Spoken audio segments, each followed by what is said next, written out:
बिहार विधान परिषद में सरकार मदरसों की इंक्वायरी के मामले में जवाब नहीं दे सकी। शिक्षा मंत्री बुरी तरह फंसे। सरकार के शिक्षा मंत्री को महागठबंधन के विधान पार्षदों ने मदरसा बोर्ड के खिलाफ विभाग के कुंठित मानसिकता वाले अधिकारियों के जरिए षड्यंत्र कर बिहार के 609 मदरसों की इंक्वायरी और उनका वेतन रोके जाने की बात सदन में उठाई। जनता दल यू के एमएलसी खालिद अनवर ने प्रश्नकाल के दौरान कहा कि शिक्षा विभाग के अधिकारियों ने 609 वैसे मदरसे जिनको इंक्वायरी के बाद मान्यता मिली थी, उनकी भी इंक्वायरी कराने की साजिश की है। आइए सुनते हैं। ये जो जवाब मिला है, इसमें लाइन देना जी, जवाब मिला है वो मैं उससे बिल्कुल संतुष्ट नहीं हूँ। ये बिहार में जो मदरसा बोर्ड है, मदरसा एजुकेशन बोर्ड, उसमें 2459 प्लस एक मदरसे को माननीय मुख्यमंत्री श्री नीतीश कुमार ने पहली मर्तबा मंजूरी दी थी। हुआ क्या कि सीतामढ़ी के एक मदरसे का केस गया हाई कोर्ट में और एक मदरसे की इंक्वायरी करानी थी। शिक्षा विभाग ने यह किया कि एक मदरसे के नाम पर 609 मदरसों की इंक्वायरी का हुक्म दिया और 2020 में दरभंगा, किशनगंज, सीतामढ़ी, शिवहर सभी मदरसों की इंक्वायरी हुई, लेकिन विभाग ने इसका जवाब हाई कोर्ट में दाखिल नहीं किया। अब हाई कोर्ट ने ये रूलिंग दे दी कि भाई 609 मदरसों की इंक्वायरी करिए आप, जबकि उन मदरसों को जब मंजूर किया गया था तो उसकी इंक्वायरी हुई थी। अब इन्होंने इंक्वायरी के नाम पर उस 609 मदरसों की तनख्वाह बंद कर दी। अब बेचारे गरीब टीचर जो पढ़ाते हैं उनको कई महीनों से तनख्वाह नहीं मिल रही है। 609 के नाम पर 205 जो मदरसे थे उनकी भी तनख्वाह बंद कर दी।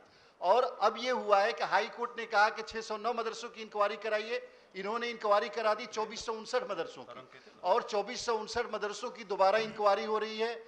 उसके अलावा जो 1128 मदरसे थे जो आज़ादी से चले आ रहे थे उनकी हमेशा इंक्वायरी होती, उनकी भी तनख्वाहें रोक दी है। मैं शिक्षा विभाग से, माननीय मंत्री जी मौजूद है, मैं उनसे ये चाहता हूं कि इन मदरसे वालों ने क्या गलती की है कि विभाग के लोग इतना उनके ऊपर अत्याचार पे अत्याचार किए जा रहे हैं। गरीब लोगों की तनख्वाहें रोक दी गई हैं और इंक्वायरी के नाम पर मदरसों के अस्तित्व को खतरा लायक हो गया, उनके वजूद को खतरा लायक हो गया है। क्या शिक्षा विभाग मदरसों को चलाना चाहता है या उनको प्रताड़ित करके उन मदरसों को बंद करना चाहता है? सदस्य संजीव जी। डॉक्टर संजीव कुमार सिंह ने कहा कि अदालती आदेश की गलत व्याख्या की जा रही है। मदरसा के टीचरों का वेतन रोकने की कहीं कोई बात नहीं कही गई है। इन्हें भी सुनिए। वेतन रोकने की कहीं बात नहीं है।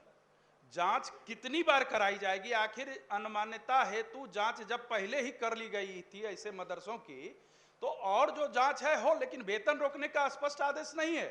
ये विभाग के पदाधिकारी अगर किसी एक मदरसे के बारे में कुछ होता है तो सभी मदरसों को, किसी एक विद्यालय के बारे में होता है तो सभी विद्यालयों को, इस तरह से नहीं चलता है। उसकी गलत व्याख्या की ही जाती है। और जो काम सुप्रीम कोर्ट का रूलिंग है, नो वर्क नो पे, इफ वर्क देन पे, पढ़ा रहे हैं वो, उनको वेतन क्यों नहीं मिलेगा? माननीय मंत्री, ये जो जवाब आया, उनके सवाल के जवाब में शिक्षा मंत्री चंद्रशेखर ने कहा कि न्यायालय की जांच रिपोर्ट में अवगत कराना है, इसलिए इस तरह की रोक लगाई गई है। इससे स्पष्ट है कि चूंकि माननीय न्यायालय को अवगत कराना है इसके फिजिबिलिटी रिपोर्ट का भौतिक सत्यापन करा करके, और इसलिए इस तरह की रोक लगाई गई है। माननीय सदस्य अगर इससे इतर कोई सूचना ठोस देते हैं तो उस पर कार्रवाई करेगी सरकार।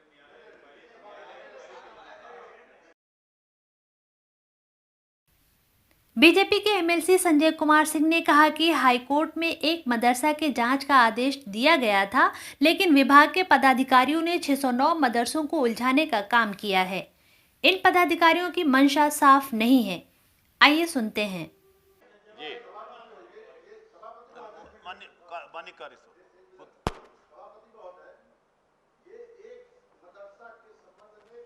हाईकोर्ट में केस हुआ, हाईकोर्ट ने निर्देश दिया एक मदरसा के जांच के लिए और विभाग ने जानबूझकर यह 609 मदरसे को कोर्ट में उलझाने का काम किया।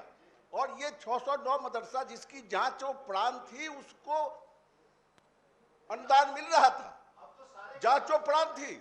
अब अगर ये कहते हैं कि सत्यापित कराने की बात, तो आप सत्यापित कराइए, जांच कराइए, लेकिन वेतन बंद नहीं कीजिए। हम लोग का यही आग्रह है। चलिए। वेतन बंद करने का जब इसमें कोई आदेश नहीं है हाईकोर्ट के माननीय निर्णय के सदस्य आलोक में सत्यापन कराया जाए। बोलिए। माननीय आरजेडी के एमएलसी कारी सुहैब ने कहा कि हाईकोर्ट के वेतन रोकने की कहीं कोई बात नहीं कही गई है। मंत्री को चाहिए कि तत्काल प्रभाव से उनका वेतन शुरू कर दे। शिक्षा मंत्री जी से आपके माध्यम से अनुरोध करेंगे कि सारी बातें विस्तार से तीनों सदस्य माननीय ने रख दिया है। अब तो कम से कम ये घोषणा कीजिए कि उन लोगों का वेतन तत्काल चालू हो। अब देखिए सामने रमजान आ रहा है, सामने रमजान आ रहा है, तत्काल इनका वेतन तो शुरू किया जाए। और मान लिया जिस हाई कोर्ट ने जिस एक मदरसे को जांच के लिए कहा है उसका आप रोक सकते हैं, उसका रोक दीजिए। लेकिन बाकी सारे लोगों पर जुल्म करना, ये अफसरान की मानसिकता जो है उसकी वजह से सरकार के नियत में नीति में कोई खोट नहीं है, लेकिन जो अफसरान हैं उनकी वजह से सरकार की भी बदनामी होती है।